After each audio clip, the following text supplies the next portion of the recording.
कृष्णा। प्रेम से बोलिए गौरी शंकर भगवान की जय। अहोई माता की जय। हे माता, अपनी कृपा हमारी संतान पर बनाए रखना। प्रिय भक्तजनों, अहोई अष्टमी का त्योहार कार्तिक मास की अष्टमी तिथि को मनाया जाता है। इस साल यह त्योहार 24 अक्टूबर गुरुवार के दिन मनाया जाएगा।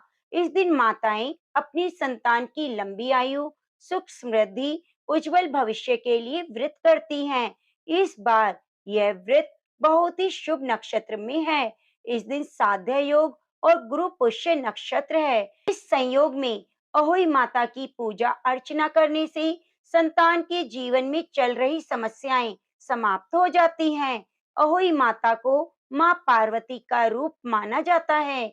इन्हें संतान की रक्षा और लंबी उम्र प्रदान करने वाली देवी के रूप में पूजा जाता है। इनकी पूजा करने से महिलाओं की कुंडली में ऐसे योग बन जाते हैं जिससे बंध्या योग, गर्भपात से मुक्ति, संतान की असमय मृत्यु होना, दुष्ट संतान योग आदि सभी कुयोग समाप्त हो जाते हैं। धार्मिक कथा के अनुसार अहोई माता का चित्रण एक अहोई, साहू या नेवला के रूप में किया जाता है, जिसे एक पौराणिक घटना का प्रतीक माना जाता है। महिलाएं अहोई माता की पूजा करती हैं, व्रत करती हैं, उनकी संतान की लंबी उम्र होती है, सुख समृद्धि होती है और सभी कष्ट दूर हो जाते हैं। तो आज मैं आपको सुनाने जा रही हूँ अहोई माता की संतान की लंबी आयु को देने वाली बड़ी ही दुर्लभ और पवित्र कथा। एक साहूकार था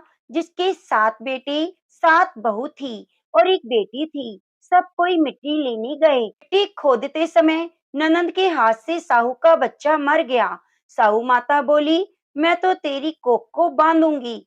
तो ननंद ने अपनी सारी भाभीियों से कहा, लेकिन ननंद के बदले में अपनी कोख बंधवाने के लिए 6 भाभीियों ने मना कर दिया। पर उसकी छोटी भाभी ने सोचा कि नहीं बंधवाएंगे तो ससुर जी नाराज हो जाएंगे। तो छोटी भाभी ने अपनी कोख बंधवा ली। अब उसके जो बच्चा होता तो 7 दिन के अंदर मर जाता। एक दिन उसने पंडिताइन बुलाकर पूछा कि क्या बात है, मेरे बच्चे 7 दिन के अंदर अहोई में मर जाते हैं। तब पंडिताइन बोली कि सुरभि गाय की सेवा किया कर। सुरभि गाय साहू माता की सहेली है, वह तेरी कोख छोड़ेगी, तब तेरा बच्चा जिएगा। अब वह सुबह उठकर सुरभि गाय का सारा काम कर जाती। गौ माता बोलती, आजकल कौन मेरी इतनी सेवा करता है, मेरी बहुएं क्या करेंगी, वो तो लड़ाई करती हैं। आज देखा जाए कौन सारा काम करता है। गौ माता ने सुबह उठकर देखा, एक साहूकार के बेटे की बहू है जो सारा काम कर जाती है। गौ माता बोली, तुझे किस चीज की इच्छा है जो तू मेरा इतना काम करती है, मांग, क्या मांगती है। तब साहूकार की बहू बोली, वचन दो। गौ माता ने वचन दे दिया। तब साहूकार की बहू बोली, साहू माता तुम्हारी सहेली है, साहू माता के पास मेरी कोख बंधी हुई है, उनसे मेरी कोख छुड़वा दो। फिर गौ माता उसे 7 समुंदर पार अपनी सहेली के पास ले जाने लगी। तो रास्ते में धूप थी, इसलिए वह एक पेड़ के नीचे बैठ गई। थोड़ी देर में सांप आया। पेड़ पर गरुड़ पखनी का बच्चा था जिसे वह डसने लगा। तो साहूकार की बहू ने सांप को मारकर डाल के नीचे फेंक दिया और बच्चे को बचा लिया। गरुड़ पखनी आई, आकर साहूकार के बेटे की बहू को चोंच मारने लगी। तो साहूकारनी बोली, मैंने तेरा बच्चा नहीं मारा, सांप तेरे बच्चे को मार रहा था, मैंने तो तेरे बच्चे को छिपाया है। तब गरुड़ पखनी बोली, मांग, क्या मांगती है। वह बोली, 7 समुंदर पार साहू माता रहती है, हमें तो तुम उनके पास पहुंचा दो। गरुड़ पखनी ने अपनी पीठ पर बिठाकर दोनों को साहू माता के पास पहुंचा दिया। साहू माता बोली, आज बहन बहुत दिनों बाद आई। साहू माता बोली, मेरे सिर पर बहुत जू है। गौ माता बोली, मेरे साथ जो है इससे जू निकलवा लो। तो साहूकार की बहू ने सारी जू निकाल दी। साहू माता बोली, तूने मेरी बहुत भलाई की। तेरे 7-7 बेटे हों, 7 बहुएं हों।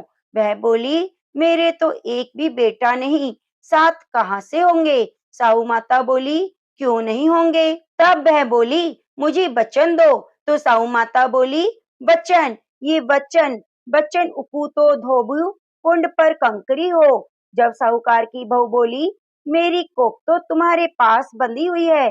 तब साहू माता ने कहा कि तूने तो मुझे ठग लिया।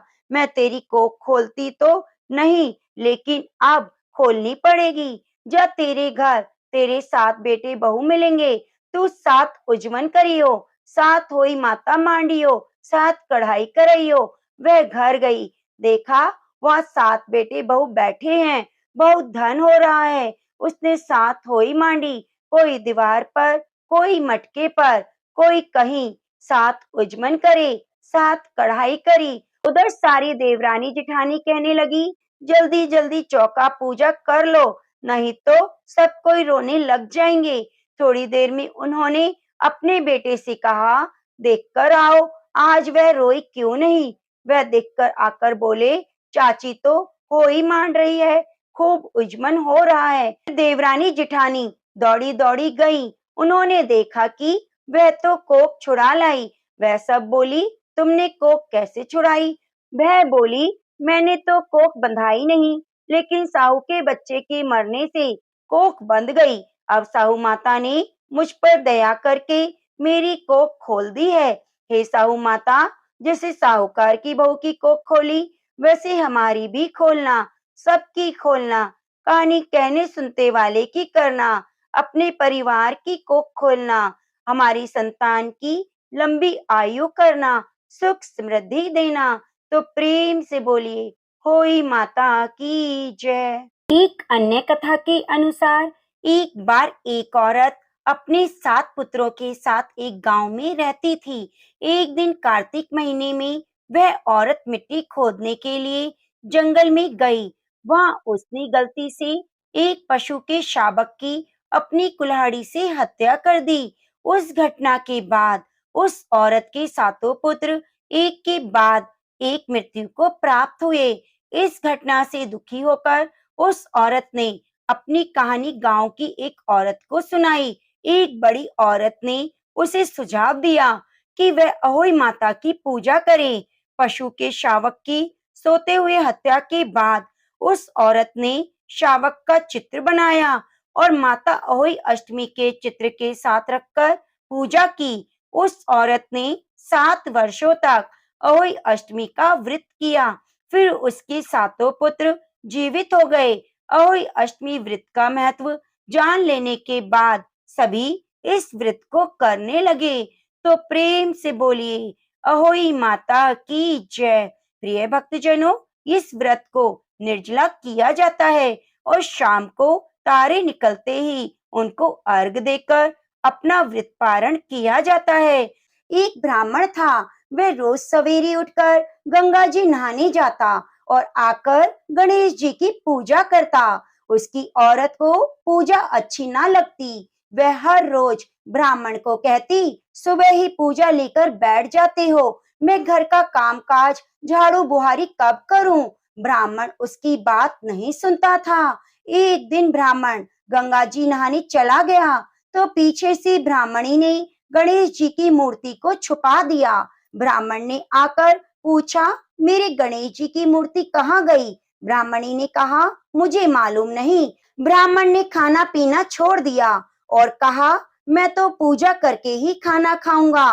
ब्राह्मणी ने बहुत समझाया, खाना खा लो, पर ब्राह्मण ने खाना नहीं खाया और रोने लग गया। दोनों को लड़ते झगड़ते देखकर गणेश जी की मूर्ति हंसने लगी। तो ब्राह्मणी ने गुस्से में आकर कहा, गणेश जी की मूर्ति वहां पड़ी है। उसके बाद ब्राह्मण ने गणेश जी की पूजा करी। मूर्ति ने कहा, मेरी सेवा करते करते बहुत दिन हो गए, कुछ मांगो। ब्राह्मण ने कहा, अन्न मांगू, धन मांगू, जितना दुनिया में सुख है सारा मांगू।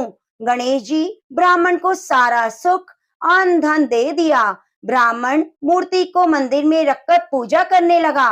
ब्राह्मणी को इतना अन्न धन मिलने से उसको भी पूजा करने की श्रद्धा हो गई और वह ब्राह्मण को बोलकर मूर्ति घर ले आई और खूब प्रेम से पूजा पाठ करने लगी। हे गणेश जी महाराज, जैसे अपने ब्राह्मण ब्राह्मणी को सुख दिया, वैसे सब किसी को देना। कहानी कहने सुनने वाले, हुंकारा भरने वाले को देना। तो प्रेम से बोलिए, गणेश भगवान की जय हो।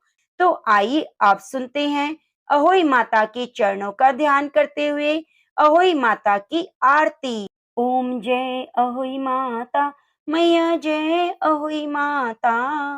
तुमको निश दिन ध्यावत, हरि विष्णु दाता।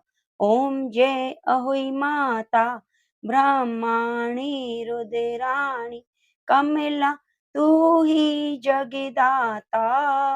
जो कोई तुमको ध्यावत, नित्य मंगल पाता। ओम जय अहोई माता, तू ही पाताल वसंती, तू ही सुखदाता। मैया तू ही सुखदाता। कर्म प्रभाव प्रकाशक, जग निधि से त्राता। ओम जय अहोई माता। जिस घर थारो वास, वही में गुण आता। कर न सके कोई कर ले, मन नहीं घबराता। ओम जय अहोई माता। तुम बिन सुख न होवे, पुत्र न कोई पाता। मैया पुत्र न कोई पाता। खाने पानी का वैभव, तुम बिन नहीं आता। ओम जय अहोई माता। शुभ गुण सुंदर युक्ता, शीर निधि जाता। मैया शीर निधि जाता। रतन चतुर्दश को कोई नहीं पाता। ओम जय अहोई माता। श्री अहोई माता की आरती जो कोई नर गाता। और उमंग यति उपजे, पापी उतर जाता। ओम जय अहोई माता। ओम जय अहोई माता। प्रेम से बोलिए, अहोई माता की जय।